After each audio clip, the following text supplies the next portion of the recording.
the dreams we had that we can never verify besides outside of individual experience of light itself. Even then, the interactions of lucid dreaming, even those interactions with others, we cannot 100% discuss or verify without bringing the awareness of awareness itself into question. And I think that science of awareness is why we dive into the science of consciousness, because that idea, the ontological, you see me butchering the word already, the idea of the way in which we are perceiving, the way in which we are existing through the being, the way in which I perceive the I, the I of the being, the I of the icon, the I of the individual, the I of the way in which we're expressing not only the way in which we're perceiving energy by the E through the Y of the E, which is this energy coming into the materium of the Y itself is itself the universe of the directions of the light itself.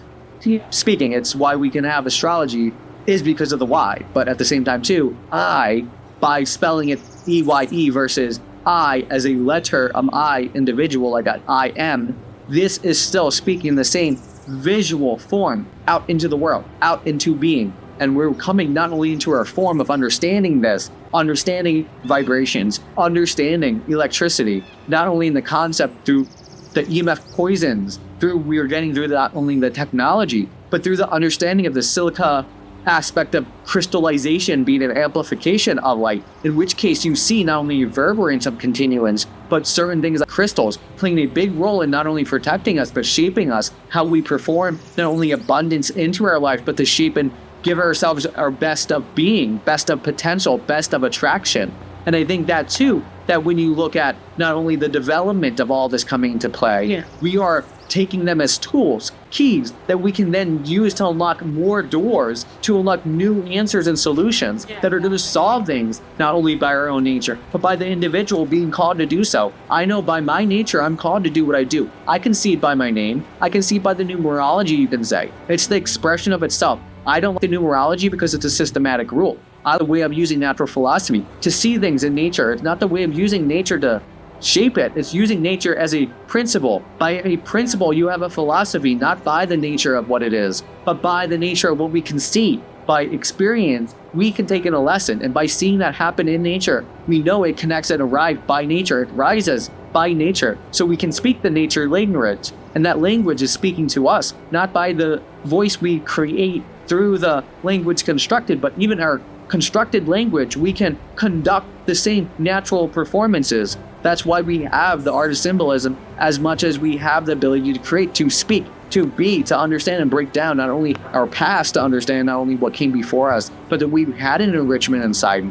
Even the idea that we had the Greek going into Roman. Greek were more precise because they were more willing to give themselves a challenge as a form of creation to make sure that what they were creating into reality was not only systematic, but is meant to create not only something that can go beyond them, but something that expresses and holds something that can be remembered, that we can connect to at one point once again. That's why when the Roman sculptors came about, they slightly were not as golden ratio, you can say. And the thing is, when we're creating with God, not only do we create beautiful structures that you can see not only present within the Americas, these continents, as well as the Europes and even the Middle East and all that. They're there, that they've been destroyed not only by the wars, the First World War, the First and Second World War were nothing more but power struggles and then use of case of bombing these types of architecture. So why to disconnect what we're remembering? But we cannot forget our ancestors. That which brought us to be are present within our bodies. We sacrifice that the moment we give it away.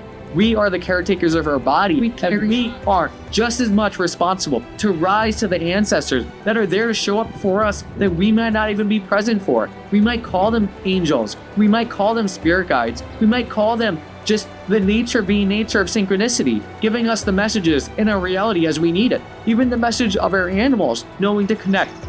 We have timing. Just as much as we dance with the universe. Why? Because the rhythm speaks the same language. We speak the rhythm of the flow of nature, not just the flow to go away with who you are, but the rise in who you are. The flow of the dance is the flow of the music.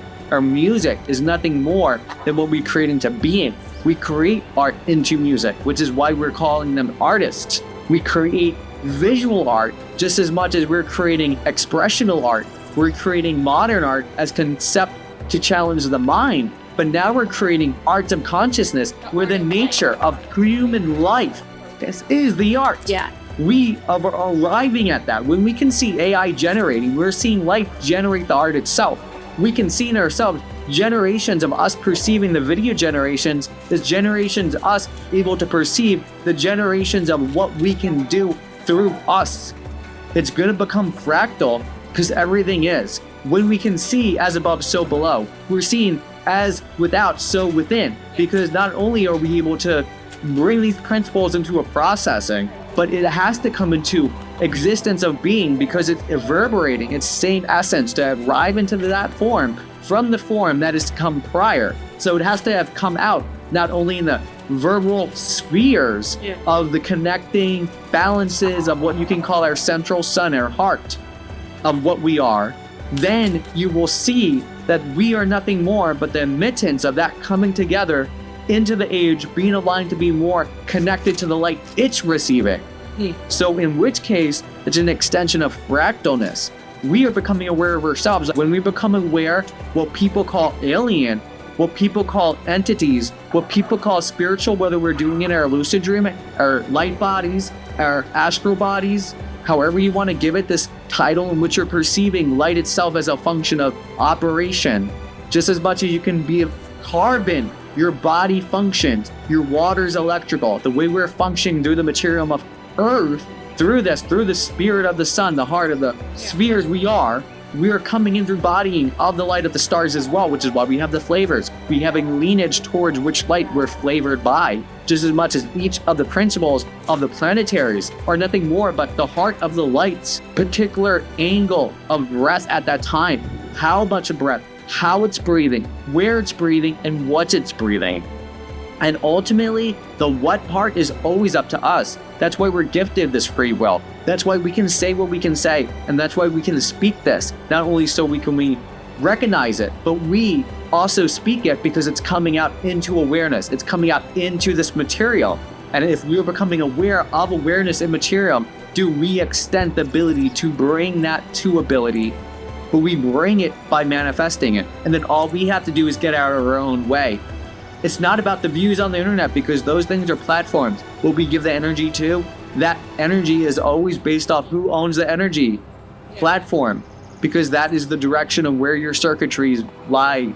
And when your circuitries are telling you something that isn't true, it's time to reprogram.